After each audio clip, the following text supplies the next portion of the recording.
get going. So anyway, in Mexico, anyway, thanks everybody for coming on. I see you guys there. Hi, Christopher, Nick, and who's that? Nunu? I know. Sorry, M1. Oh, how you doing? Good, and you? I'm honored Good. to be here. Thank you, sir. Thank you. All right. Okay, good. I will just say hi to everybody else that's coming on. So anyway, in a group of us that were doing radionic and remote viewing back in, I think it was 2008 or 9, around that area, we actually were able to isolate the frequency for H1N1. And the way we were able to do it is we needed a geopathological indicator. Because the way radionics works, the ancient radionics is by use of territory or maps. You can actually dowse for, look for, survey certain frequencies, and by geographically locating, you can actually even look for the location first. But once you have the location, then you can start to hone in on that frequency. So anyway, during the H1N1 back in 2009. There were 2 Chinese planes that came in, oddly enough, and they just announced one of them. They even filmed the and the purpose for these Chinese planes to come on, it was that they were carrying medical supplies, goods, gauze, masks, and all that kind of good stuff, which was basically like it is today. It's basically Hollywood. But they didn't disclose what was on that second plane, and it just went by the wayside. Well, that was the plane where the laboratory fabrication or modulated fabrication of that virus was, and we were able to hone in on that second plane and get that frequency. So thankfully, it's taken me, at least, because I'm probably out of the group, I'm the least capacitated, because I don't know, everybody else I guess just has military backgrounds and other psychic abilities that I don't have. So they're able to at least do the location, and I do the dowsing. But it's taken the better part of 10 to 15 days to be able to isolate that frequency. And now, I guess since I'm a homeopath, put that frequency into some type of a medium, which could be liquid or dry. And so that's what I'm doing right now, is getting some of these medicines abroad as fast as I can. There's a shipment that's destined for Mexico, which is probably one of the places that needs it the least, but at least to gets it out of the country. We need to get it into Canada and Europe, but since the borders are closed, flights are closed, it's going to be really tricky. And they're probably going to close these borders within the next couple of days. So we need to get some of those remedies with the frequency out there. Now, I know that in the United States, people are pretty savvy. They can pretty much hone in, and either by use of prayer or projection, by the imposing of will, you're able to get that frequency and do something with it. So that's going to be pretty nice. As long as you got the frequency, you're pretty good to go. Other than that, if you have a bigger group, you can get a sample of that out so that you can actually take something if symptoms are there. We don't recommend people taking the frequency or utilizing it unless there's some type of a doubt or some type of symptoms. Now, in most cases, you're not going to have the thing. You're not going to have the aforementioned virus. You'll probably have a flu-like symptoms or a variation of it. And it's real important what we're going to go over in this call, is because it has a lot to do with programming.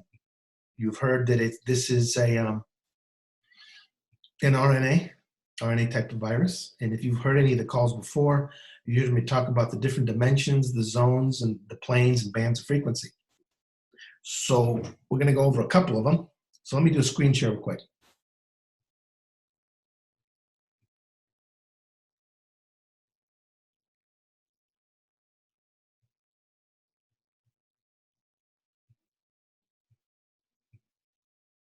Everybody good? Everybody can see?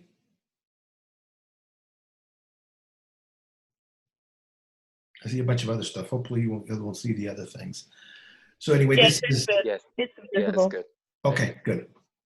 All right, so the you all know with every presentation that I try to give, I always give you the 2 sides of the story, and you guys that come from the law side, the documentary side, know that there are 2 sides to everything. Well, that's with health. That's with life itself.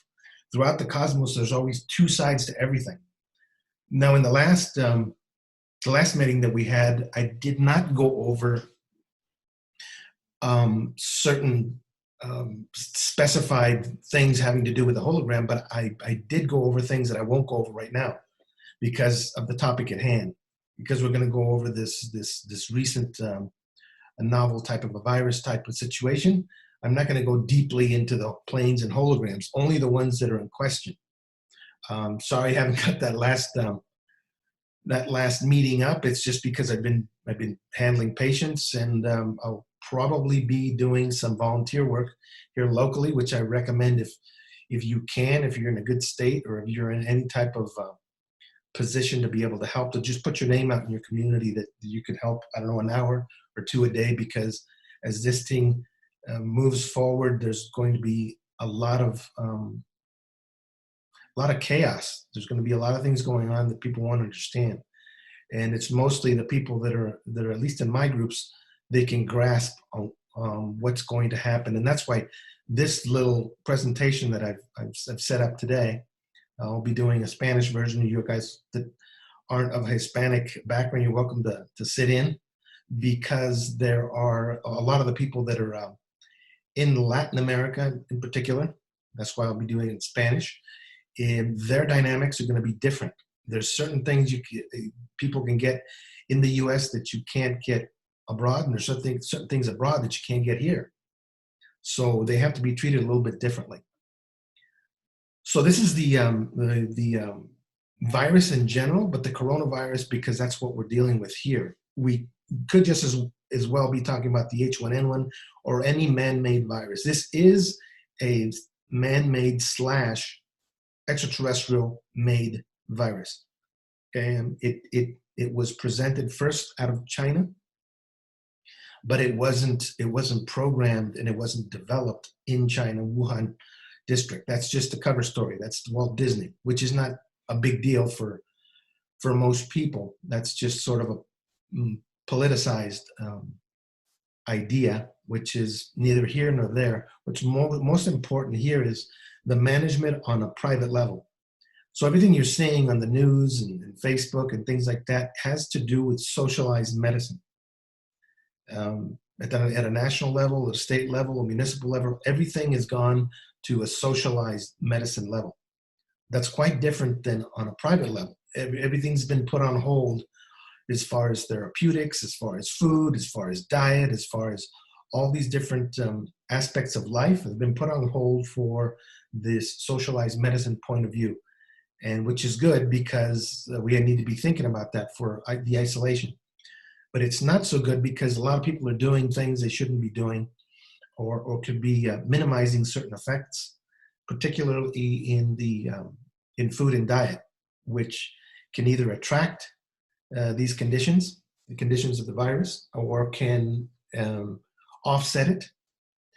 You can have contact with it and not contract it or come up with any symptoms and still have that infection, so to speak, depending on the mindset, depending on your emotions, depending on your inner programming. We're not going to get into the alpha prima concept today, but it is important. That would be one of the resources to use in the offsetting of this virus itself. So one of the main points is that we do have the characteristic, which is the frequency itself for diagnosis, and we do have the treatment if it would come to that. I don't recommend people play around with the frequencies either diagnosis or the treatment. That is in either taking some type of a remedy, some type of a dosage, unless there's a reason for it. And now that might change. The medical center on the ships has told us not to abuse it because there can be resistance. Now, one of the weird things that happened as we were honing in on that frequency is that it's in movement. Now, it hasn't been there's something called a retrovirus, and I'm trying to explain it the easiest way that I can. But there are morphing types of viruses, such as Morgellons, which is the link that I put up there in the chat. If you're really interested in the spiritual aspect, the extraterrestrial component, on how and where it was programmed, and the backstory, he being Harald Klaus Bella, I believe is his name. He's a German scientist. So he's no slouch. He's a geologist. He's well versed in physics and has done a lot of work with cultures around the world, especially Africa. But he has the closest story that I can tell on the history of the manipulation of human beings, which is it's just a small portion of it. Now, I'm not going to go too much into the politics. We'll leave that for tomorrow. Tomorrow's a documentary, status, political type of documentary. This is more the health portion of it because I think that's real important that people understand what aggravates, what attracts certain conditions during the outbreak of this type of a particle, that's what it is. It's just a geometric particle with a particular type of a programming. It's a particular type of a string. If you've seen some of my videos on the operators and the mind virus, you can see which ones they are. If you have the PDF document of the frequency of the virus, it sort of goes into sort of in a broad explanation of how an organizer and operator functions in a normal state and how it was manipulated to create what it's doing now, which isn't much. One of the first things that it is it's highly contagious. In other words, it can jump from one species and human to human, that's not good. But the other is to create one of the most important aspects. It's multifaceted in many regards, but one of the things that it does do is create fibrosis. And that's on an energetic level. It's the superimposition without order of particles over particles. Parton over parton, quanta over quanta, atoms over atoms. And so what that translates into is tissue being overgrown over tissue without order. That's the inner programming it has, and that leads to the occlusion. And because it's focused on the respiratory system, that's what becomes occluded. So that's what we want to be conscious of, that's the inner programming of that virus, which you may or may not come into contact with. You may not have the basic configuration in you because there is a blood type that is specific to. There's also a race type or different race types that is specific to that's not being talked about, which is why it emerged in Asia. And I can tell you now because it's of a reptilian order, reptilian serpentine, the Naga species or their extraterrestrial origins that exist today on and off planet, the serpentine race. There's a particular war, has nothing to do with the human race. It's completely off and different. The only thing it has to do with is portions of the elite and the extermination of a particular species of theirs, not ours. So it's a particular to this mind virus, serpentine, reptile, and in some instances the Draco races. So that's why it was originally emerged from Asia. Now the council has given us several comments for us what to look out for, but they told us to pay attention to the countries where it's emerged from. And with that, you'll be able to give some type of an instance to what its inner agenda is. And there is an inner agenda, which is these countries are of China, reptilian Asian background. And that includes India, includes the Philippines, includes all races that have an Asian genome. And also these countries that are remnants of the crowns and the Vatican and the extraterrestrial groups. As that goes, you'll notice that most of the countries where the outbreak is done, there was a convention between them already. That's why they seem to have come up with or they're right on the tail of the vaccine because they already have it. I mean, if we were able to get in there in a short 15 days and get that frequency, they have much more information on that already. So this is pretty much all planned out. There is an inner agenda, which I don't like to get into because there's enough information out there, a lot of disinfo, mostly 80%, but there's about 10 to 20% that is right. And I think Harald Vela has a lot of the good story that you can go into. And since a lot of us have more time at home, now's a good time to listen to some of these things and get up on a reading and some of the study. So anyway, that's a little bit of the conspiratorial part of it. But now we got to get into the hands-on portion. So again, the history is that the manipulation of these sort of organizers, because it's RNA, we're talking about the inner programming. And I've been talking about this for quite a while. The mind virus being the first things, and that was quite a few years ago when the concept was introduced. Harald will talk about Morgellons quite a bit, and now he's getting into AI and the extraterrestrial component of what these viruses are. It's in inner programming, the programming that really the public just doesn't understand. Most of the political arena doesn't understand. They just view it from a socialized medical point of view. But the history is that this is where the manipulation of genomes starts, because that's exactly where any species receive its programming, through the operators. And what you're seeing there, what you're seeing in any type of a virus, is an altered operator. So at some level, on some graph, some laboratory somewhere, they've been working long and hard on creating this type of now this is not a super virus, as some people think. This is almost an experimental type of virus. It's used for biological warfare. And it is not of the types that where you can just touch one person and it'll create havoc. It's not that type. It's almost experimental in the sense that most people it won't be there. It's actually can be programmed through electricity, through microwaves, through 5G, through thoughts and emotion. Emotion being the strongest, because we as human beings are emotive generators. In the last presentation, we talked about the chakra, or the electrical generator, which is psychobiogenerator. And those have an ability to be able to electrically charge these particles and effectively actuate them and put them into motion. And in this instant, so part of the charging up of the virus itself has to do with the mass collective thought forms and emotion. That's necessary for this to perpetuate, not just the physical contact. That's just the medium to which it transports through.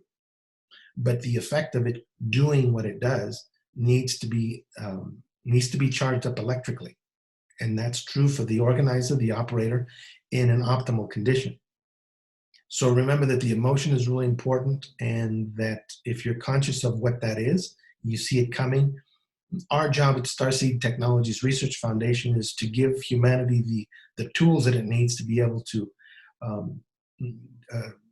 go up against when certain situations like this happen. Now remember that at least in the United States, we're under emergency powers now. So all that talk about the Constitution and your rights and all that's all gone out the window. And frankly, if you're in our groups, we've been preparing this for a long, long time. And so the mindset behind this is very, very important, even though we get into some of the herbs and things like that. Those are good for our family, for people who just don't understand and need some type of an alternative and need to be at on the defensive of this. The particle in and of itself is a part of biological warfare. This is not an unseen microbe. It's not an unseen virus. It's completely planned. So the more that you know about it, the more you know how it acts, the better, and you'll have the tools to be able to deal with it while it's here. It's not going to be here for a long time. What is going to be here for a while is going to be the Hollywood effect, the emergency situation around the world. And so there is a positive side, there's a negative side. This is sort of a euthanasia for a lot of races in their minds. And it's also an opportunity for the reset, an opportunity for recalibration. And we should think about that on a personal level as well.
Okay, so the detection and isolation, the detection was done a long time ago. This has been in the works with all types of virus. This is one of a family of different types of reprogramming viruses that have happened at least through the 30s and 40s, through when Hitler was around. They were working on this type of projects. So and they've really gotten really well at detecting and actually monitoring the movements and the reactions of this virus. It is connected, as Harald Vela talks about, it is connected to a black matrices. The Dark Brothers have their own technologies, which is linked up to the internet, which is linked up to modern science, which is linked up to modern psychology and transpersonal psychology of the human. These are all different matrices that are interlocked. So they have had a lot of years to be able to develop these types of tools that they use for manipulation and control. So the techniques are different. We've just developed one on our side, which is technical remote viewing. You can actually do this within the Alpha Prima, which I said I wasn't going to go over, but eventually you'll be able to do your own research on your own body, your own surroundings, utilizing the Alpha Prima in lieu of or in collaboration with technical remote viewing or even just experimental remote viewing. So I was just talking to Natasha before we were doing the recording, and one of the important things on the detection is utilizing radiesthesia and kinesiology. And with kinesiology, what that does is it gives you a binary trigger for you to get a yes or a no response of if there is something present or isn't something present. And in order to have those, you'd need initial indicators, which you have already. You have the initial frequency so that you can do testing at home. You can actually test yourself. You don't need a machine like we have. We have thousands and thousands of dollars worth of machinery and interfaces to create remedies and do all these frequencies. It's not that difficult for you to do it yourself with the simple pendulum and or learning on kinesiology. You'll be able to detect if you have something or not, if it's part of this sort of hoaxy type of deal or not. And so you put your heart at ease and concurrently your immune system at ease as well. So the perspectives on the handling. So you've heard that China has just released their last patient, right? That they were treating. What they're not telling you is they've been using Tai Chi, Qigong, and spiritual energetic practices, including acupuncture, herbal therapy. And unfortunately, in the U.S. and most of the Americas, a lot of these resources we can't get anymore. One of the better treatments was herbophedra, which is a chemical variation is pseudoephedrine, which you can still find in anticholinergics over the counter. The idea with Ma Huang, besides it having the stimulatory effect that's abused in creating that drug, whatever drugs they're using to create things out on the street, is that it's a diaphoretic. In other words, it induces sweating. So one of the premises in Asian medicine is to, when you have a cold or a fever, mostly a fever that you can sort of draw it out or push it out from the inside using diaphoretics, substances to induce that sweating and push out that fever. It's a very basic concept in both in medicine and chemistry, but that's been taken away for the most part, at least the herb part of it. Since I'm a homeopath, I don't need large quantities, so I'm working on, as a practitioner, to try to get the original substance and get an extract of it. If any of you guys have it, any of it, we would appreciate it, but it has to be the original portion of it. What we can get is Mahuang Gen, which is it's an astringent, and it's the stem of the herbophedra. So anyway, that was one of the many herbs that was used in China to accelerate. It wasn't so, I mean, the cover story is that it was their wonderful social health practices, which it was in a certain degree, but it was also their ability to utilize energetic medicines, including acupuncture, the Tai Chi's, Qigongs, and and their herbs, but also the mindset that they have to be able to deprogram that virus, which for the most part we don't have most of those resources here in the English speaking non-Asian countries. So be mindful that there's a program out there. It's sort of like a little software. It's literally like a viral software, and it's just out in space.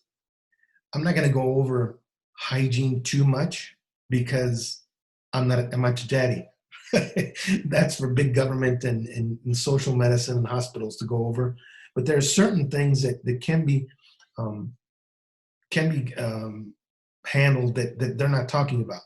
One of them is the aspect of utilizing solvents, so that it's not so easy for those dendrites or those receptors, which are really um, not only physical receptors and attachment mediums, they're also antenna.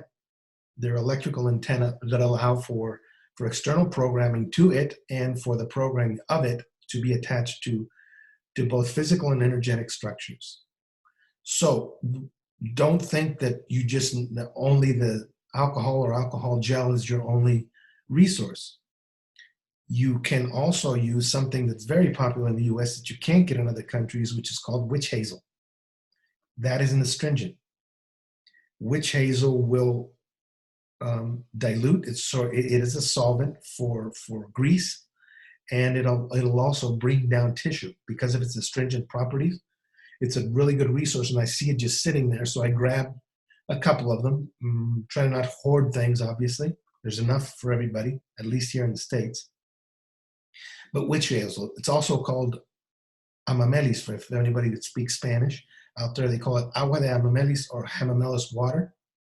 We just call it witch hazel. So that is a good one. And also hydrogen peroxide. If you have the high dose hydrogen peroxide, there's other uses you can use as well as buccal rinses, in other words, mouth washes and things like that, and for other things. Also, iodine.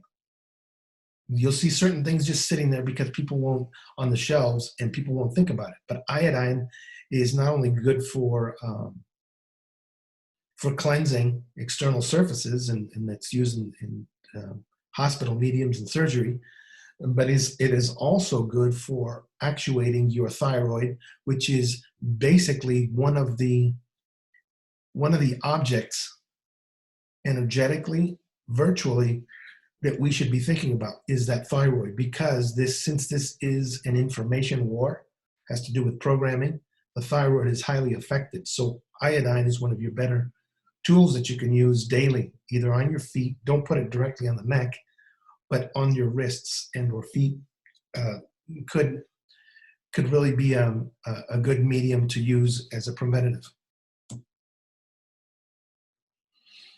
So these therapeutics that we're talking about is basically herbs and homeopathy. In the United States, thankfully, we have a good amount of holistic natural food stores. We have a plethora of vitamins and supplements. We don't have a lot of the good ones, unfortunately. I grew up when my last two doctors that I had in California, that was a wonderful time when everybody was making their own homeopathics. The reason is because a lot of the tools were available readily, if not from the homeopathic pharmacies or regular food pharmacies. We can get homeopathic globules and alcohol, and it was just like open because there wasn't enough consciousness out there. There was no internet to begin with. And we also had certain herbs that, for the most part, have been prohibited in the United States and largely around the world. So a lot of those herb stuffs are not available, but are available in a homeopathic form, in microdoses, which is really what you should be thinking about. This is a microscopic war. It's a microscopic, not a macroscopic war. We're not dealing with bullets. We're dealing with small subatomic particles in the cases of the RNA itself, the programming, the chain tetrahedrons that make up the RNA cordon, that's microscopic. So think about everything that you're doing in micro terms. A small amount of green juice can go further than a 1 gallon of green juice a day. So always thinking that less is more. Questions up to there, because I'm going to get a little further deep into it.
Good.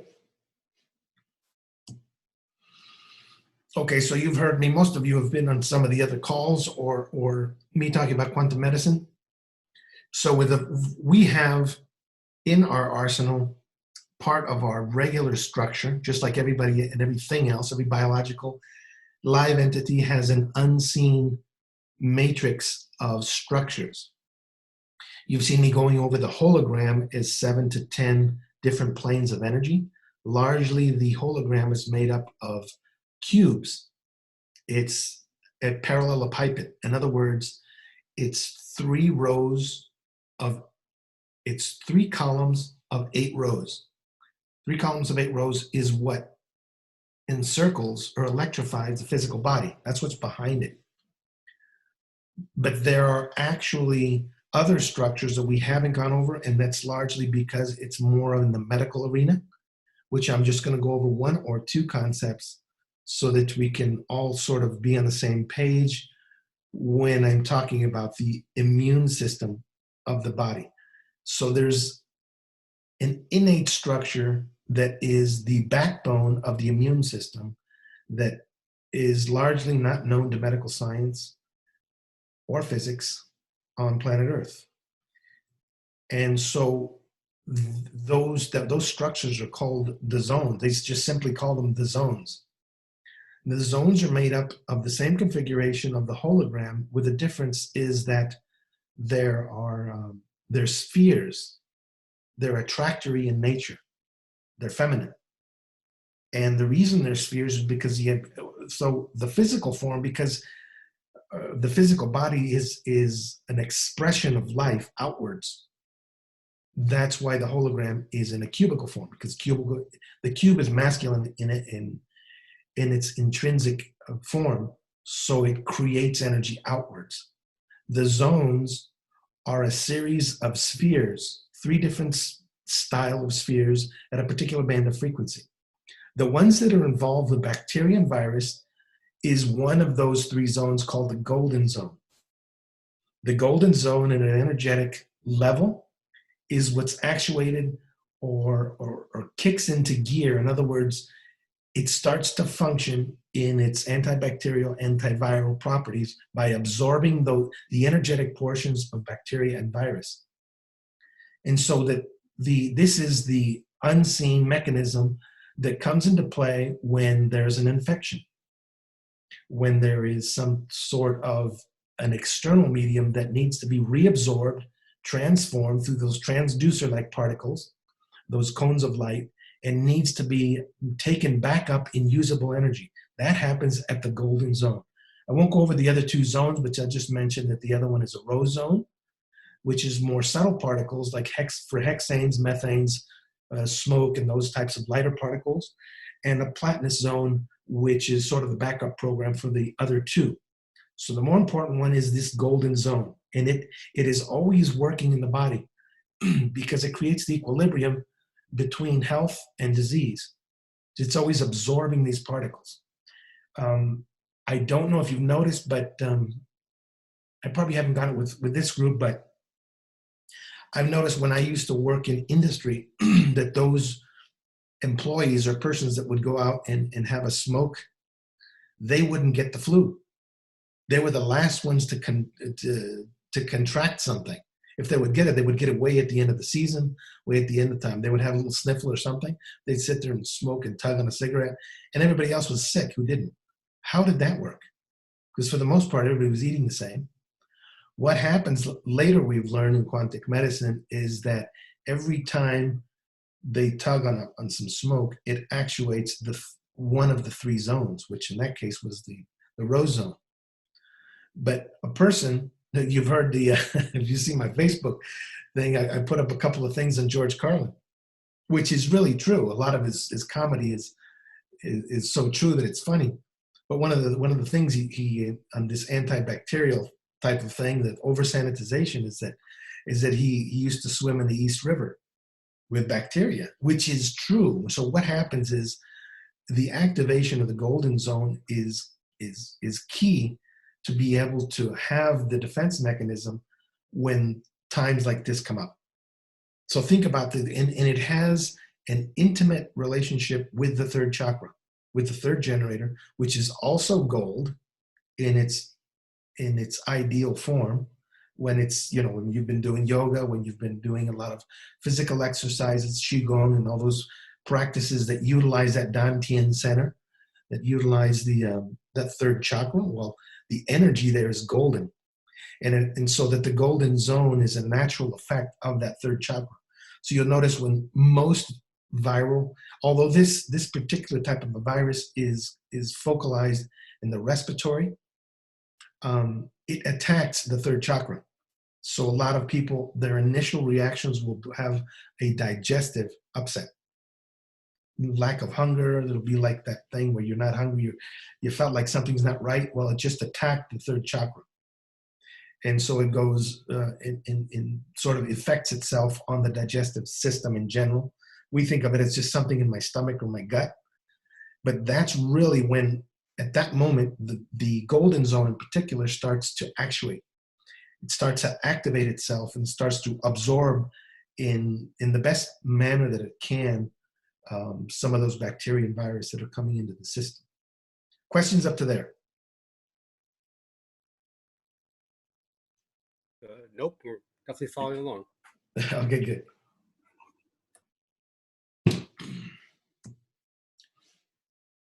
Okay, so the cell anatomy, you've heard me talk about the hologramic structures, the parallelepiped,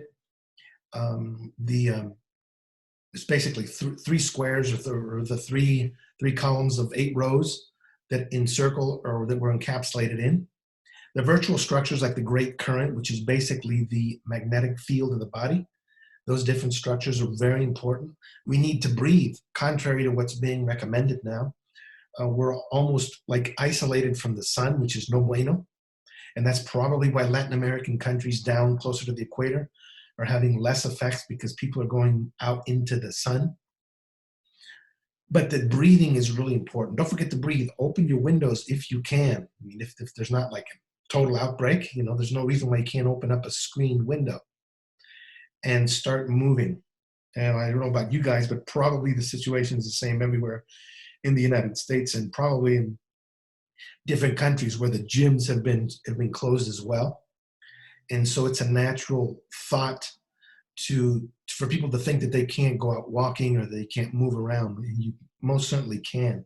This just means that you'll be doing your exercises inside. You'll be doing your qigongs, your yogas, and these practices inside. It's very important, especially from the standpoint of the dynamic bases that we spoke about in other classes. If you've seen some of the presentations of the Great Current, those virtual structures that are behind each major joint have an important role in transforming all the particles that come from the zone of emission, the area of the scalp, and as they descend in a polarity fashion and crisscross down through the body. They go through these big transducer particles, or these filters, that need to be in good condition, which normally swimming and rotated activities usually put them back into place if they're offset, like in high impact sports, etc. But this presentation doesn't really get into exercise and things like that. But one of the better things you can do that was taught to us a long time ago was this morning routine of first opening your eyes in your hands, then stretching, then sitting on the edge of the bed, and rotating every single joint, including the hips, and then shaking off the dense energy from the previous night. Because right now, there's going to be a lot of dense energy, especially if you're sleeping a lot during the day. There's going to be a lot of dense energy that's sitting around your body, and because of lack of movement. So you want to shake the extremities briskly. That's going to help to make for a lighter, subtle body.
Okay, so because this virus in particular has the effect on the lungs in general are white.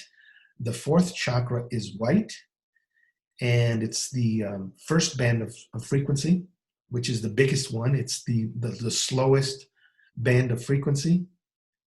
And the day is Monday in general. That timing is generally the entire day of Monday is swooped. It has to do with the moon, and its wave frequency affects large systems such as the musculoskeletal system, but also the respiratory system and the lymphatic system. All of those systems, and that's why it's funny, because this is the beginning of probably more of these types of biological warfare that are happening, but it's starting right at the first band of frequency, the white plane.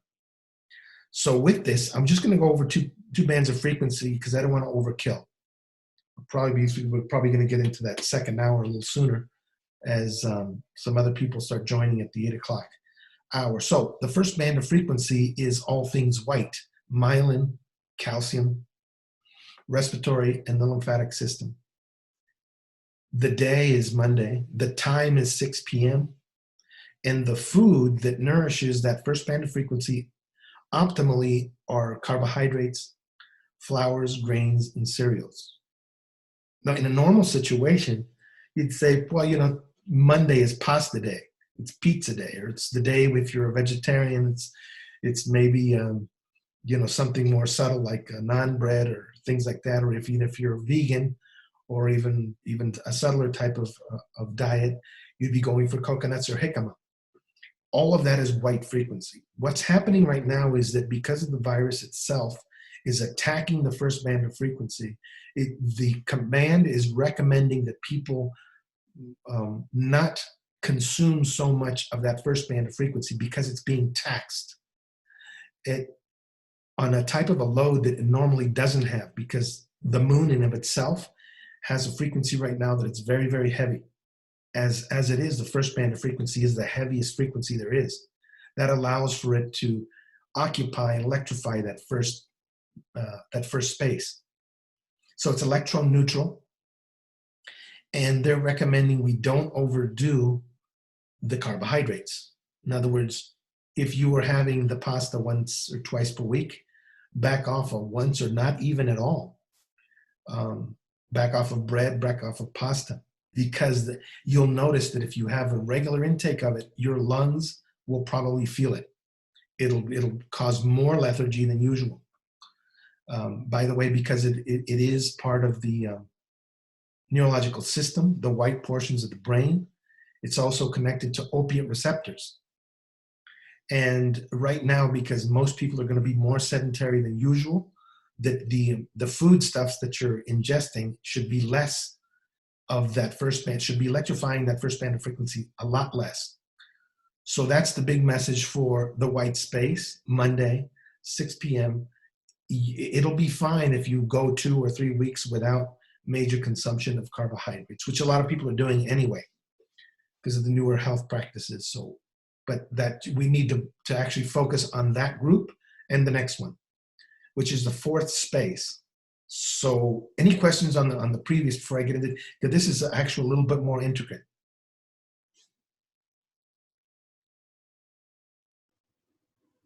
Nope, definitely good. You good? Okay. Yep. So the fourth space is where it's the one right after the third. It's a smaller space, but it has to do with RNA frequency, collagen, the higher programs themselves. In other words, the programming of microparticles, such as the operators, is where the operators function. The energy is electrostatic. It's the exact and complementary energy of electromagnetic energy. So if you think about electromagnetic energy, its energy is inwards. It has to do with the electrical energy of the assimilatory organs. In other words, that digestive system works on assimilation. In other words, the energy is inwards. Whereas with this fourth space, the energy is outwards. It's electrostatic, which has its purpose and it needs to be there because it is the programming aspect. Its energy is external. It produces. It's almost like the hologram in of itself, because it produces gravitational energy, the energy that makes us able to walk upright against gravity. It's the energy of the moon itself, of the rising tides. But it's also the energy which is programmed into this virus. It's an excess electrostatic charge that allows for the fibrotic energy, in other words, for tissue to be created over tissue. So this is the other portion of that the command wants, this message wants to bring forth.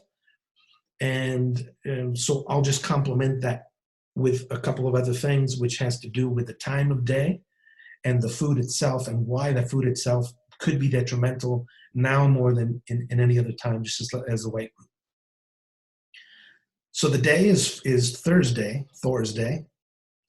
The energy is orange, obviously, right? So Thor's Day is important because obviously it's an outward. Think about that hammer. Think about the energy going outwards, right? But it's also programmed energy normally, which creates collagen, which creates the upright, at an energetic level, we call them the retainers. Retainers are what make your body stand upright and keep it nice and slim and inwards. When you do good exercises, it keeps everything upright. In its excess form, it will create an overgrowth of tissue. This is one of the frequencies that we need to watch when there's cancer, when there's any type of fibrosis, any type of overgrowth of any type of tissue. So what happens is the groups of food that have this type of energy are those that are high in phytoestrogens. or estrogens in even like soy. So these phytoestrogens create an overgrowth of tissue, which creates distension, a distensory type of energy. That's what you don't want at this moment. You do not want to take estrogens, yams, right? No yam potatoes and potato for those alternate of the potato, any fry anyway, because one's white and the other one's orange. It's the exact type of food which we should not be ingesting. But also soy, that includes tofu. Any of these products that have phytoestrogens in them will suggest to the body that it needs more energy of a distensory fashion. In other words, it creates a precursor to the overgrowth of tissue. So that fibrotic energy that's being created from that virus is that. So we need to curb those two types of energy. Questions up to there?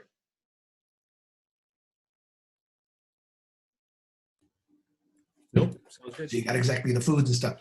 By the way, if you haven't received them, we have a very long a paper on the diet itself, of the electricities, the days, and things like that. It's in a 3-tiered fashion, but it goes over the bands of frequencies, the structures, and things like that. And that would help in times like this to know how to eat according to the electricities and the timing. So I think one of the focuses right now is self-administration, the reorganization of your energy. And it's a perfect time to think about your diet in general and what energy is going in, since there's this inflection of lack and scarcity is in the public. It's a really good time to come back and find out, well, what type of energy am I utilizing or occupying during the day and during my life? And so on the other end of the spectrum, I have 2 groups that have to do with fasting. So I would definitely recommend people start exploring the different facets of fasting, whether it's intermittent all the way to dry. But that would be an area that right now would be one of the best things, especially if you would be in a high contagious zone. Fasting will get you through that. You don't have to do any of this. Fasting will get you through everything, because it kicks in the lysosome factor. In other words, the inner cleansing of your body. And you wouldn't have to worry about a lot of these other things like diet and my contagion, because it lights up the zones completely. When you abstain from the ingestion of food, those zones are constantly on all the time. It's like the magnetic field is as strong as can be. So think about that as well.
So in the natural kingdom, we always try to think of in the natural kingdom and not so much on the animal kingdom. Why wouldn't we think about the animal kingdom right now? Obviously, because it's been said that that's what got us into this virus, which is partially true. Right now, the vegans are having a field day, right? Because they say, well, it's an extreme version of it, but still, it is a good argument against the over abuse of the ingestion of what we call aberrant or disharmonious energy. Um, animals have a different harmonic than humans do, in that we shouldn't be ingesting those harmonics because they do alter DNA and RNA in the body. And what we're seeing right now is a direct effect of that type of abuse, combined with the actual programming itself, which is pre-programmed. The other ones are just triggers. They're detonizers to what already sits there. So we recommend that you not use a whole lot of animal products. If you have to, usually fishes, not seafood. If you have to, like salmon and whitefish and things like that, the clean ones, not tilapia and the man-made stuff.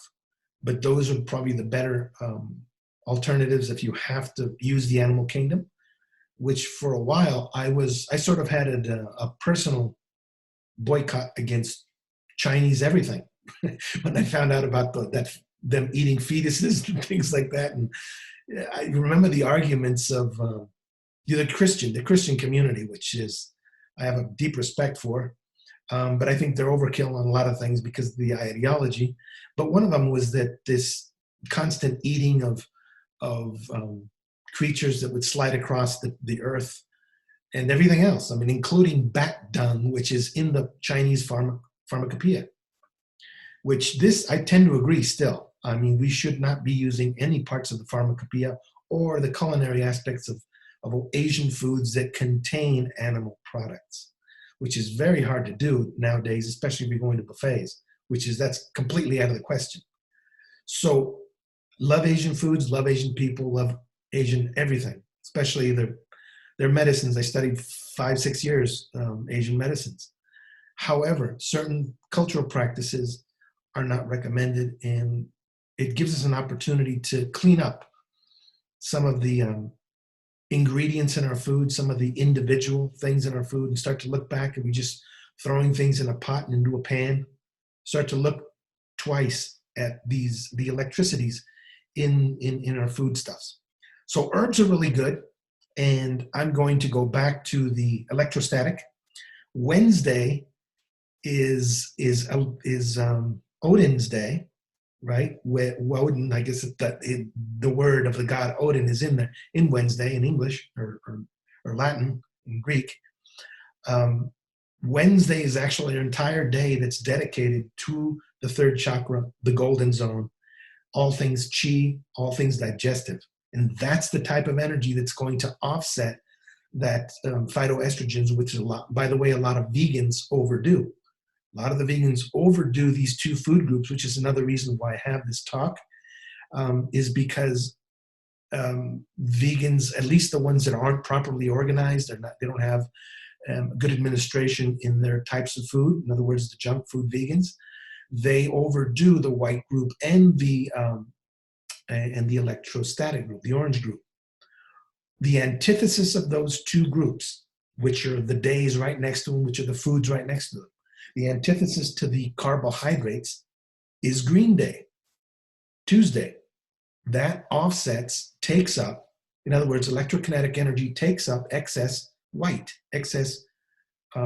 carbohydrates, that white group.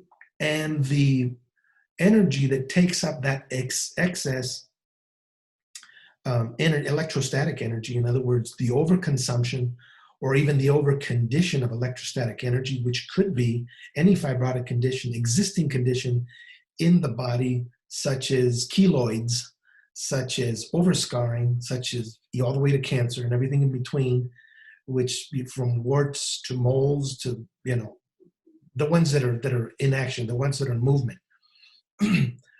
That energy that is sitting there, that mostly a lot of women, but men to a certain degree, in their excess conditions, this electrostatic energy can be offset by the yellow group. Again, the golden zone, the third chakra, and what are the foodstuffs that will overconsume and counteract the excess of electrostatic energy. That is going to be all of your aromatic herbs, everything that's digestive, chi promoting, from Herba glycyrrhiza, in other words, licorice, all of your digestive foods that you know, even your chai, all the stuff that's in chai, with the exception of the black tea itself, the cardamoms, the anise, all the Italian culinary herbs. Those are wonderful foods to have throughout the day in teas, but specifically on Wednesday, and specifically the golden day or the third chakra, the third plane of energy, is at 5 o'clock. So at 5 o'clock, everybody has an opportunity to supplement their diet, their foods with these high aromatic herbs on a culinary level. Also on a therapeutic level, because you can actually use a lot of these oils of these aromatic herbs externally. In other words, on the feet, on the actual stomach, on the different portions. Like I like rosemary, for instance, is an oil for a lot of things, and all of the pine groups, all the mints, all of those things are wonderful right now. And you'll see that a lot of those aromatics, because of the biochemical configuration, because it's lacking one of the little legs of the hexo group, it actually, by the way, that you don't want to do this if you're taking homeopathy, because it antidotes all homeopathy. It takes up aberrant energy that's just sitting out there, which is why homeopathy and aromatics don't work. But if you're not taking homeopathy, aromatics of all types really promote chi and digestion and will offset that fibrotic energy. And you'll remember, does everybody remember the recipe to the 7 thieves? It was really popular during the H1N1. If you haven't, you can Google, I think, the 7 thieves, and it's basically these 7 aromatic, very strong herbs. Contains anise, and some of it could be used as an anti-parasitic, but they're very harsh. But it was used during the bubonic plague. And so the story was that there was these 7 thieves that were in, and they would when there was this big plague that was around, they would wrap these herbs inside of their bandana, their smelling area, and they would inhale these herbs, and the bubonic plague couldn't come in there. The reason is, energetically, is because a lot of those very strong, astringent, aromatic herbs wouldn't allow for the aerial portions of the bubonic plague to plague them, to get into their system. So, not that I recommend the 7 thieves, but it's interesting to see what the ingredients are, and that's mostly for an external use. So for internal, these aromatic herbs are going to be one of your best allies, both dry and fresh, preferably fresh, but dry works as well. You're going to gravitate probably towards, tea-wise, you're going to gravitate towards ginger. Ginger in its fresh form is for the 3rd chakra. It's a digestive. In its dry form, it is for the lungs. So if you're using it in a tea as opposed to in a food, the dry portion of ginger goes directly to the lung channel. Questions up to there? Nope. No, we're doing good. How are we doing for time? This is great. Thank you. Okay, good. Let's see. Okay, so in A lot the of animal information. kingdom, sure. And so the socialized medicine, they're talking about all the solvents and the protecting yourself. So be mindful that that's for, I mean, it sounds horrible, but again, the word sheeple is thrown around a little bit too much. Be compassionate to your neighbors, to your family, to your surroundings that aren't of this mindset. That's just the way it is. That's what this whole thing is about. It's from a higher perspective, not a good perspective, but definitely higher. It's sort of a euthanasia type of scenario, but it's also an opportunity for people to step up and take control of their inner energy. Let's see. Okay, we're just at 8 o'clock. Let's see. Okay. So we talked about some of the plants. Is there any questions on the plants and medicinal uses? There's just tons of plants out there, especially for the next group coming up, which is going to be in Mexico. And for Latin American countries, they have more of a plethora of herbs, except the applications aren't as clear. So with the herb use, I would just recommend that people don't abuse certain types of herbs. Because the virus itself is of a drying nature, that's why I produce a dry cough. Foods of a phlegmatic and mucus nature, in other words, cheeses and even though which includes the white group, because carbohydrates tend to create a mucus phlegmatic condition. Those aren't really recommended. Always be mindful that oils and things like that will conduce more of a kapha in Ayurvedic medicine, kapha condition, and you don't want that. But also at the other end of the spectrum, the abuse of garlic. A lot of people abuse that during this time, and I wouldn't recommend doing that unless you've prepared your garlic in honey, which is a popular application for weight loss, but it mitigates the drying and harsh properties of garlic. I wouldn't touch garlic right now too much unless it's used sparingly because of its drying nature. It harms and it injures yin. Yin is our capacity for moisture, and it's the yin property. It's what gives blood the viscosity that it needs. You see that by the way, it's a good thing we're talking about yin, because the culture in the United States of English-speaking countries is not conducive towards electrolytes. You'll see in Latin American countries, especially people who are hungover or have had a late night, they have electrolyte solution in their hand because it's widely available at pharmacies. We only see it in the child section as Pedialyte. But we should all get into the habit of having some type of electrolyte solution, especially because there's going to be more inflammatory conditions, whether it's caused by yin deficiency. There's a yin deficiency false heat that's produced with diabetes, with menopause and drying conditions such as electrolyte depletion after sports. So, and I know the culture in the Anglo world is to use sports drinks, but they have solvents and things. They have other things in those. So there is an easy way if you can't run out, because I know in the United States, Pedialyte and electrolyte solutions are very expensive. They shouldn't be, but they are for whatever reason. Probably because they're in the baby section. You can create a pseudo electrolyte solution in your green juice by adding either salt or some type of a sweetener. That's basically all it is. There are different types of potassium, salt, and the sweetener. So you can do that with your green juices and fruit juices, which brings me to the sugar aspect. And I'm very happy to note that all of the Easter eggs and candy aisles are really full.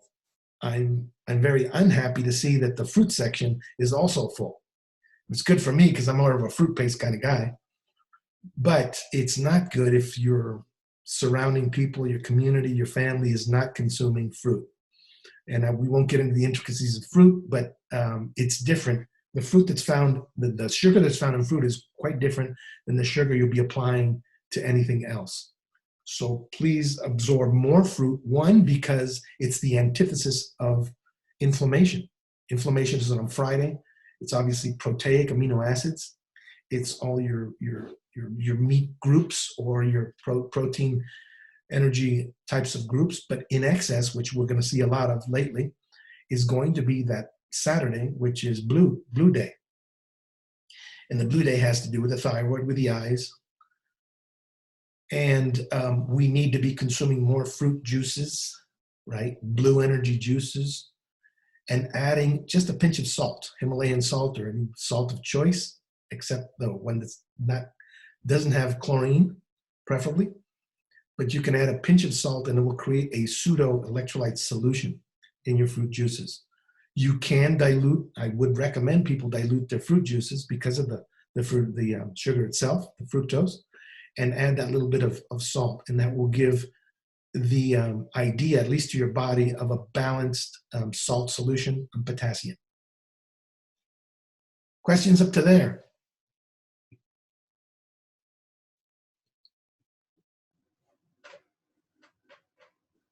Nope, I think we're doing good. Okay, so microdosing. Again, we have the vaccine. Oh, we don't have the vaccine. I'd say that. So pseudo-auto vaccine, pseudo-auto. Now, with some back in the 70s and the 80s, everybody was running around creating what were called autonosodes. Autonosodes are nosodes in general are disease substances, tissues, spit, saliva, all of the above, all types of fluids and tissues dynamized and you create this type of a vaccine. And I can almost guarantee you that's what they're doing right now. They're getting tissue swabs and dynamizing them from this virus and creating some type of a vaccine. Now, a pseudo auto vaccine means that you can have a small amount of your own tissue. Some people just use a small, well, that's where urine therapy comes in, right? And a lot of the other bodily fluids and tissues can be diluted, highly diluted and succussed. In other words, you can put them in a closed container and sort of shake it up on a hard medium. That creates a pseudo homeopathic substance. What that does is, because it leaves your body and it returns your body in a dynamized form, in other words, you've accentuated the energy, it will create those zones, it will induce those zones to start up again. And so it's a wonderful way it's just a basic, that's how homeopathy was created. Vaccines are just an effect of what homeopathy was. They're microdoses that are dynamized and prepared in a standardized form that you can utilize to be catalyzers and to affect the change in your body. So you can research a little bit more about that. I'm not going to go into it because it's more in a specified type of therapy, but it's something that you can look into specifically and doesn't have to include somebody else's energy. The Asian medicines that we were talking about, the acupuncture and Oriental stuff. A lot of you are close to a place where you can get Chinese medicines.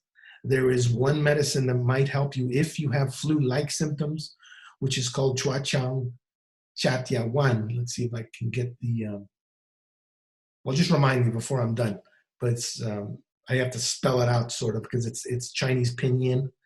It's Chuan Chong, Chuan. Next word is Xiong, Chuan Chong. Cha is the next word. And next word is Tiao. And then Wan or Tang. Tang is concoction or herbal therapy. And Wan is a pill. You can get that in a pill form, or you can get that in a tea. We have our own product that's has radionics and homeopathy with it. That is, it's called Release the Kraken, because what it is, it's a surface releasing formula that opens the pores and it releases heat from the body in a natural form, and it relieves that wind that causes tremors and shakes and things like that. But look into some of these Oriental herbs, but basically what you're looking for is diaphoretics, and you're looking for surface relieving herbs.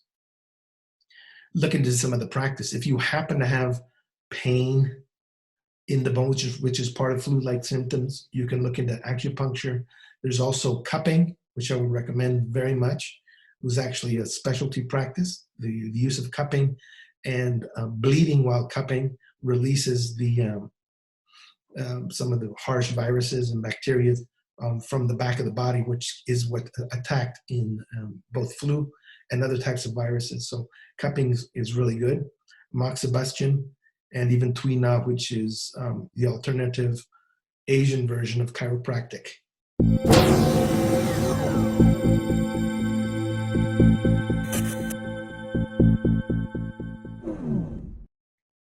So those are those, as well as the food. I mean, there's all kinds of good food. There's curries and things like that. Your curries and your turmerics, all those yellow foods, they're conducive towards good digestion, right?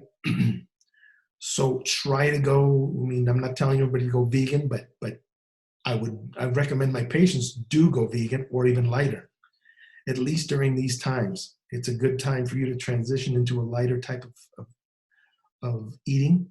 The tendency right now is to cook because of the microbes, but also look into not cooking and using a little bit more raw food, such as in smoothies and green drinks and salads.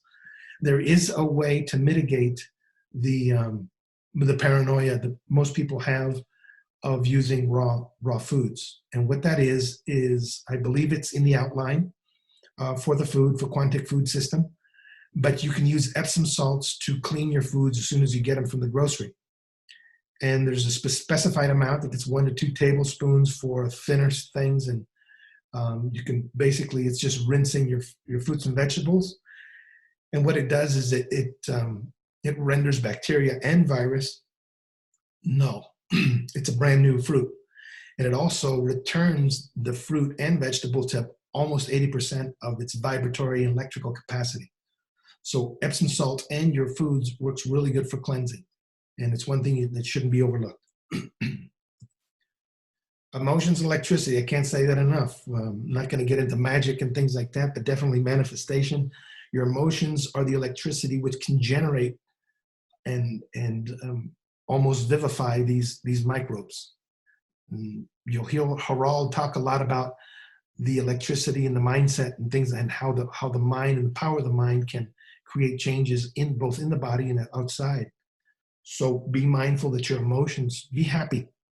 Don't let the situation make you unhappy. I know there's a lot of economical concerns and things like that, but don't let at least the health portion bring your immune system down, and be mindful that there are zones that you have faculties within your own body to be able to offset this. Don't use chemical substances, even though they seem like they're okay to use right now, like MMS. I was never a proponent of MMS, but started to research CDS, I think it is, CDS, chlorine dioxide solution. And we have actually a Quantic specified version of, it's called HLS. And the only difference from CDS is that it's charged by the sun, which you would at first glance think that would be good. The problem is chlorine and chlorine gas has a tendency to be a mucosal solvent, which is okay in the specified areas, conditions like malaria, where it's just a community. But in this case, you do not want whatever's sitting in your lungs or even the blood to start to pull off some of the tissues or mucosa at this time, because it'd be more of a load. There are other things that you can use. There's mullein leaves. There's all kinds of, there's chrysanthemum and things like that will promote pulmonary functions. But don't use MMS. That's a big one. That's a big recommendation. And in this instance, we are in accord with what the FDA, because the FDA satanizes MMS, which I don't really recommend MMS, CDS to a smaller degree, and HLS when in other conditions. I do recommend HLS, but not in this situation that we're in now.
think that will conclude unless we have some questions on that.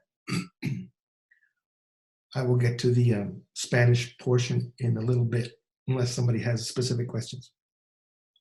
Yeah, I had a question. Mhm.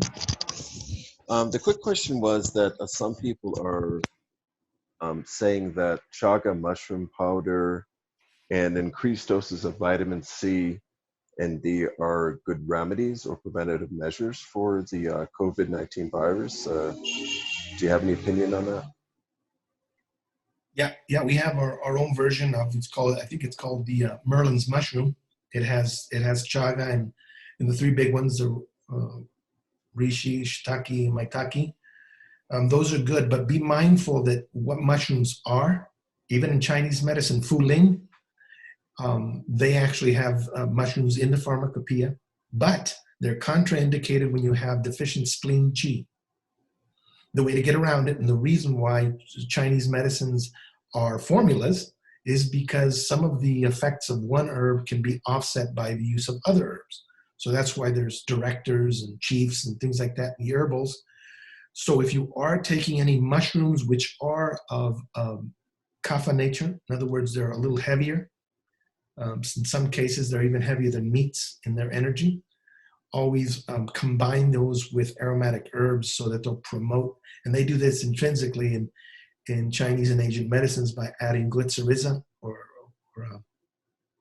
guizi, which is licorice is sort of a harmonizer between all the herbs. So just be mindful that when there's one type of an herb, they say just take this one thing, like oregano, which is really good for this type of situation. But the abuse of oregano would qualify you have to offset that with something else. So in the case of the uses of mushrooms, don't overdo that, and make sure that you're mindful that mushrooms can create a kapha condition, a mucosal and a heavier type of condition if you already have deficient spleen qi, deficient digestive energy, that you qualify those and take at least 2 times more per day of these aromatic types of herbs. Anything else? Yeah, M1. I have a question. Now, you've mentioned this a few times, talking about eating certain foods at certain times of days to activate the chakras within the body to energize the body. Could you elaborate more on that, like certain foods, certain times of day, or even certain days? Yeah, that's the quantic food system. So email me or something. I'll try to get that. Yeah, I'll email you because that's something that seems very holistic, very natural, something that we should all be doing anyway. You're right, exactly. So it doing is in part that of it, outline. I can't go over it right now because it's just, I don't want to overkill. But Right, yeah, the of course. importance of cycles, rhythms, and of these foods, because they are electricity, we need to start viewing, this is the new mindset, is to start viewing everything that goes into our body as information. Correct. Secondary from information, electricity, and then once we realize the electricity of the substance is going into the body, then administer it properly at the proper times. That brings us into an entirely different super health condition, which is where we're going to with that. So thanks for that, and make sure that everybody gets that quantic food system. I need to update a couple of things because they're sort of aged. It was directed towards the raw food community at that time, maybe 10, 12 years ago. And so I need to update certain things, but the Epsom salt thing is in there as well. And also have a juice therapy that is also in accord with what we're talking about. And don't let me forget about turnip. Turnip is one of and I went to Whole Foods the other day and saw a whole full thing of turnips. And it's like, people don't know about that. Turnip will actually be one of the better natural solvents for the lungs, and to a lesser degree, radishes, which you can combine both in your food, raw food, and your, especially the Mexican foodstuffs, and your turnips, a very small amount, because that's what horseradish sauce is based out of, to utilize that in a small degree, your juices. So it's good that we're thinking about that. I'm going to log off so we can log back in, who's ever going to be in for the Spanish version. Just make sure I'm logged back in. And I'll be back in about 5-10 minutes at the most. M1, Yeah. real quick, I'm sorry to bother you. Are we able to rewatch this video on Venmo by chance? Let's see. We should be recording. It looks like. Yeah. Yeah, it says recording. Okay. So yeah, we should get it up, and y'all get this one up before the last. The last one was more of a generalized sort of a presentation on the entire body, kind of like what I do in most of the presentations. This is more on this topic, so yeah, I want to make sure that it's available, and I'll try to get that within the next couple of days. Thank you. Yeah, I wanted to rewatch the last one as well. Okay, awesome. Thank you. Okay, guys. See you in a bit if you're going to be back on, and thank you very much if you're logging off. Thanks a lot. Thank you. Thank you. Do appreciate Peace it. and love. Thank Bye. you.